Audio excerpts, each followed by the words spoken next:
Olá, amigas e amigos, sejam todos bem-vindos. Hoje daremos continuidade ao estudo sobre os convulsionários, que está na parte 2ª do Livro dos Espíritos, no capítulo 9, que trata da intervenção dos espíritos no mundo corporal. Como eu disse antes, na questão 481, esse é um tema pouco estudado entre os espíritas e é muito interessante, vale a pena a gente se aprofundar um pouco mais. Então vamos lá. Como é que sucede estender-se subitamente a toda uma população o estado anormal dos convulsionários e dos que sofrem de crises nervosas? É a pergunta que Kardec faz e os espíritos respondem. Efeito de simpatia. As disposições morais se comunicam muito facilmente em certos casos. Não és tão alheios aos efeitos magnéticos que não compreendas isto, e a parte que alguns espíritos naturalmente tomam no fato por simpatia com os que os provocam. Nota de Allan Kardec.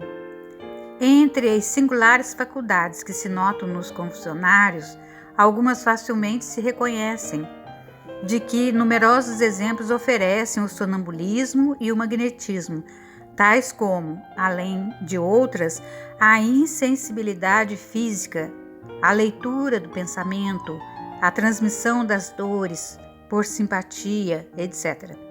Não há, pois, duvidar de que aqueles em quem tais crises se manifestam estejam numa espécie de sonambulismo desperto, provocado pela influência que exercem uns sobre os outros.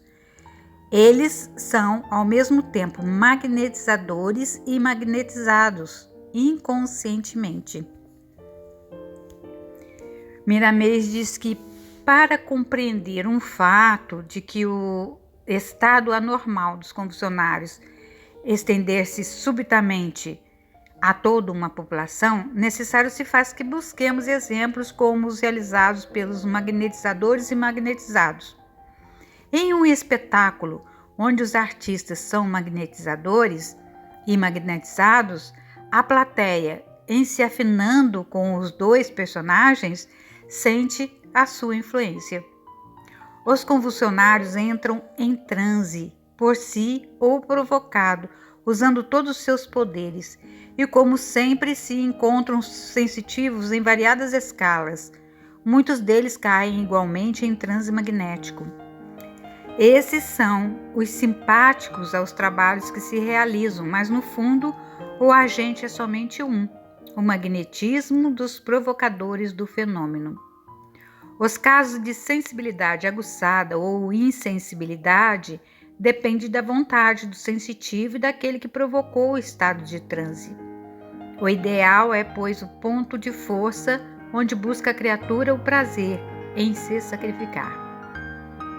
São muito comuns os espetáculos dos faquires que na Índia existem em profusão. Eles se isolam perfeitamente pela vontade, se auto-hipnotizando, podendo ficar meses sem se alimentarem e mesmo serem crucificados em praça pública. Deus permite esses fatos para mostrar à humanidade o quanto se pode fazer pela força do pensamento.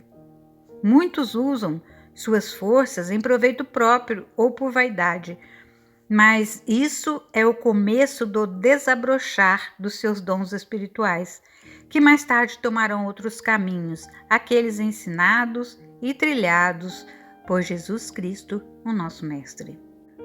Usando desses assuntos, chamamos a atenção para outra dinâmica de vida, mais útil à alma, que é isolar-se da enfermidade moral, isolar-se das más influências e dos maus pensamentos, aplicando a atenção somente no bem, na grande e maior de todas as batalhas, aquela que se processa dentro de nós mesmos.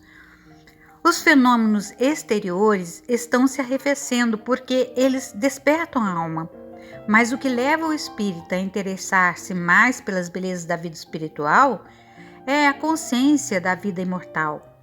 É saber de onde veio e para onde deve ir.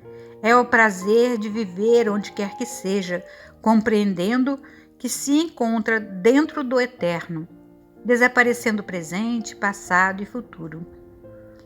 E o que sucede com esse esforço de iluminar-se?